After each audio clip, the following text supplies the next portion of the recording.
So tell us of how did they prep you for being in this series?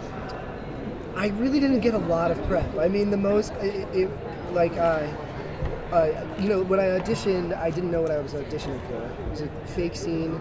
It was, it was like the Untitled Warner Brothers project or something, and then it was the night before I went in, I got the tip-off on what it was, and they were like, "Oh, by the way, you're auditioning to play the Penguin in the new Batman, origin story."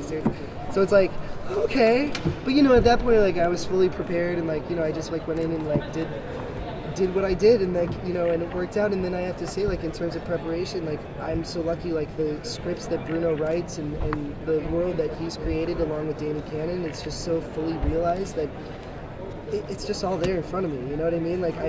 It's weirdest thing. It's it just when it's right, it's easy. You know what I mean? Or it just feels And you didn't feel like you wanted to see previous incarnations? Well, the thing was, how could you not see previous incarnations? I grew up, right. The Adam West series played after I came home from elementary school. I'd seen all of that. I'd seen Batman Returns a billion times, and so I was I could recite that movie from memory.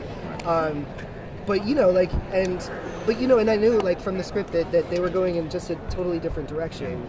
But at the same time, you're influenced by to follow in the footsteps of Burgess Meredith and Danny DeVito. I mean, how freaking amazing is that?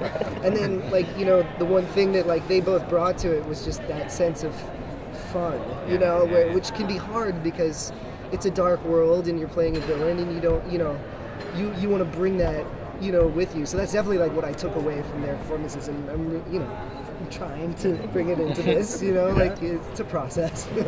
That's a great tie, by the way. Thank you very much.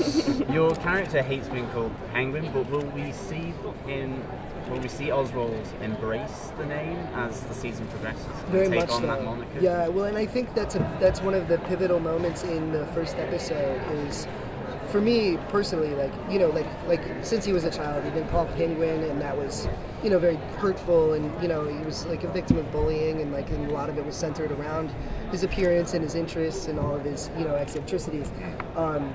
But I think the moment that he comes out of the water in the first episode, I really do, and, it sounds trite, and forgive me, but it is a rebirth in a way, and I think that's the moment where he's really embraces that.